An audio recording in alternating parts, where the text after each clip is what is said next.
Apapun alasannya, korupsi itu tidak dibenarkan ya. Ternyata banyak sekali alasan-alasan yang bisa buat orang itu korupsi selain dari keadaan yang menuntut dia kayak istrinya, keluarganya, atau apapun lah itu yang menuntut dia itu harus menghasilkan uang sebanyak-banyaknya. Jadi ada juga tipe-tipe korupsi itu karena dia tuh terjepit pertemanan, uh, apa ya, CS apa tuh, bestie di kantor, nggak cewek nggak cowok ada ya bestinya ya. Jadi misalnya dia itu berteman baik sama si anu, terus dia harus ikut. Nah, jadi dia tuh biasanya tuh temannya itu ngajakin dia, eh ada job bagus tuh, ada proyek bagus tuh, terus ada ini tuh, dia bilang kayak gitu dari si A, si B, si C. Jadi dia bilang, ah, ayo kita, dia bilang, "Itu ACC aja, nggak usah terima tender yang itu," katanya si anu. Nah, "Terima aja yang ini," dia bilang kayak gitu.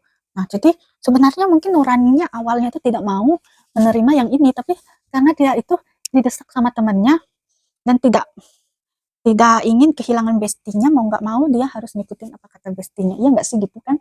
Ada loh yang kayak gitu. Soalnya saya di kantor dulu kayak gitu teman-teman. Bukan sengaja memang sebenarnya korupsi atau apa, tapi saya merasa di situ terlalu toksik dan saya nggak bisa meneruskan bekerja di situ, dan selain itu alasan saya karena saya sudah memutuskan untuk menikah. Jadi, gini, di tempat siapapun ya kalian dimanapun bekerja pasti akan ada desakan untuk kalian, itu korupsi. Entah itu kecil, besar skalanya, ataupun, eee, pokoknya ada aja selain dari faktor keluarga atau faktor dari teman apa, atasan pun gitu. Kalau kita misalnya sesama relasi gitu, kalau kita nggak ikut, misalnya dia bilang, "Boleh tuh si anu, tolong ya bantu ACC nanti bagi-bagilah cintai-cintai kita," gitu kan. Jadi dia kalau misalnya walaupun di nuraninya sebenarnya dia nggak mau, dia milih sebenarnya lebih pas sama proyek yang satunya lagi misalnya, atau dia itu nggak setuju sama proposal ini atau apa gitu. Nah, sebenarnya dia nggak mau tanda tangan.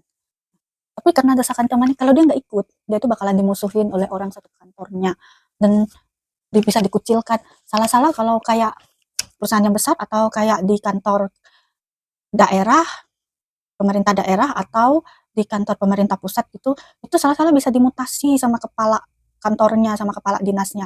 Jadi susah juga ya kita tuh bilang, memang sebenarnya rantai itu harus diputus dari atas, dari presiden. Kalau presiden kita itu tegas, benar-benar kasih hukuman yang habis-habisan sama koruptor, pasti nggak bakalan ada koruptor lagi. Ini aneh, udah dia korupsi masuk penjara, keluar lagi dia bisa jadi apapun, dia bisa melamar kemanapun lagi, termasuk ke kantor pemerintahan juga. Yang saya paling nggak setuju tuh kayak, saya tuh, kita nggak tahu ya, semoga aja beneran aja si Angelina Sondang itu tobat. Dia kan pernah lama tuh dihukum karena kasus korupsi kan. Nah, saya berharap dia tuh benar-benar tobat.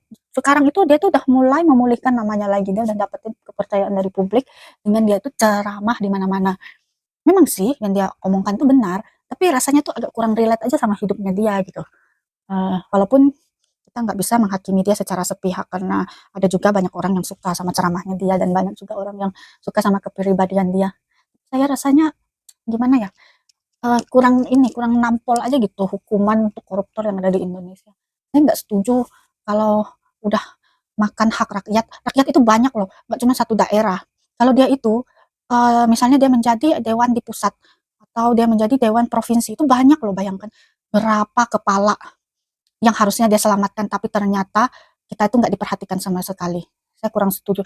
Dan memang sebenarnya lebih bagus kayak Cina gitu, langsung aja dihukum mati kalau ketahuan korupsi. Nggak ada lagi pilihan, soalnya nggak ada lagi pilihan yang lain yang ada efek jerahnya.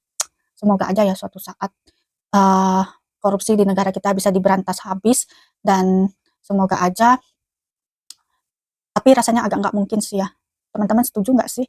Teman-teman kayaknya pasti sependapat sama saya, katanya mustahil gitu dengan keadaan yang sekarang ini, dengan pemimpin, dengan pemerintahan yang sekarang ini, saya kayaknya agak pesimis aja gitu, nggak percaya kalau bisa memberantas korupsi.